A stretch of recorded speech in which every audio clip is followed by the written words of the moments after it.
আসসালামু আলাইকুম রহমতুল্লাহ। পাকিস্তান যে খুব দ্রুত সময়ের ভেতরে ভেঙে টুকরো টুকরো হয়ে যাচ্ছে এবং পাকিস্তানের মধ্যে একাধিক স্বাধীন রাষ্ট্রের জন্ম হতে যাচ্ছে বা একাধিক স্বাধীন রাষ্ট্রের উৎপত্তি হতে যাচ্ছে, সেটি অনেকটাই পরিষ্কার। ইতোমধ্যে বালুচিস্তান লিবারেশন আর্মি কি শুরু করে দিয়েছে সেটা আপনারা দেখেছেন। 14 জায়গার হামলায় 100-র উপরে লোক মারা গিয়েছে।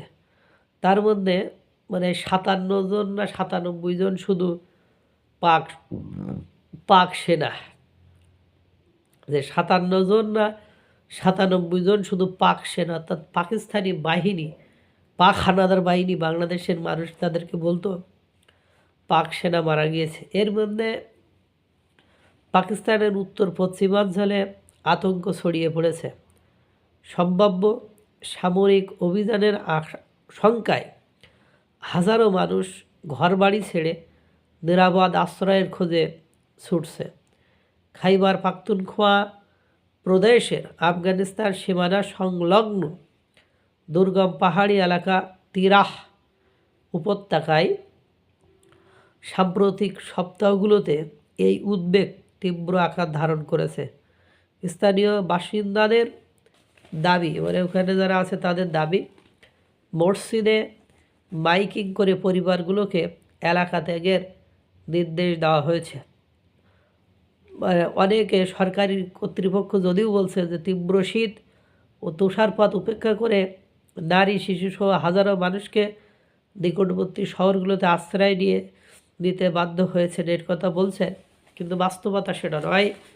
বাস্তবতা বলছে যে খাইবার পাখতুনখোয়া অঞ্চলে টিটিপি যে গ্রুপটি আছে, বিদ্রোহী গ্রুপটি, তারা খুব সক্রিয় হয়ে গিয়েছে এবং সেই অঞ্চলে হয়তো বা সামরিক অভিযান চালাবে পাকিস্তান। কারণ বালুচিস্তান যে খেলা দেখাই দিয়েছে বা বালুচিস্তান যে ঘটনা ঘটায় দিয়েছে, তাতে করে খাইবার পাখতুনখোয়া অঞ্চল নিয়ে তারা একটা কিছু করতে চাচ্ছে। এমনিতে দেশ ভিক্ষুক, দেশের প্রধানমন্ত্রী এবং সর্বাধিকার সকল শক্তির উৎস যাকে আইনের ঊর্ধ্বে স্থান দেওয়া হয়েছে, সেই ফিল্ড মার্শাল আসিম মনুর 2 জন ভিক্ষা করে মাথা নিচু করে বিশ্বের বিভিন্ন দেশে চলাফেরা করে, সেটি পাকিস্তানের প্রধানমন্ত্রী শাহবাজ শরীফ একেবারে প্রকাশ্যে মিডিয়ার সামনে কর্তৃপক্ষ বিভিন্ন অনুষ্ঠানে বলে ফেলেছেন।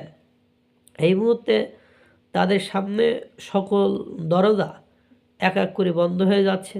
তাদের বিভিন্ন দেশে ভিসা বন্ধ হয়ে যাচ্ছে। তারা বিশ্বের একটি স্বীকৃত সন্ত্রাসী দেশ, এটাও সকলের জানা।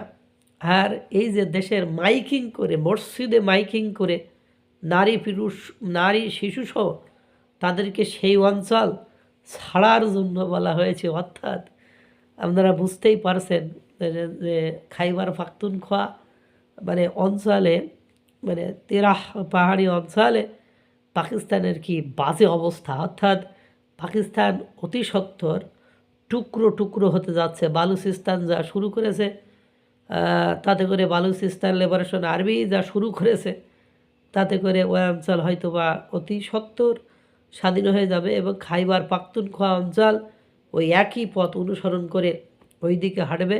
এজন্য হয়তো বা আগে থেকে প্রস্তুতি নিচ্ছে পাকিস্তান, তোমার খেল খতম, তুমি আর বেশি দূর যেতে পারবে না, কারণ তোমার অর্থনীতি যেহেতু শেষ।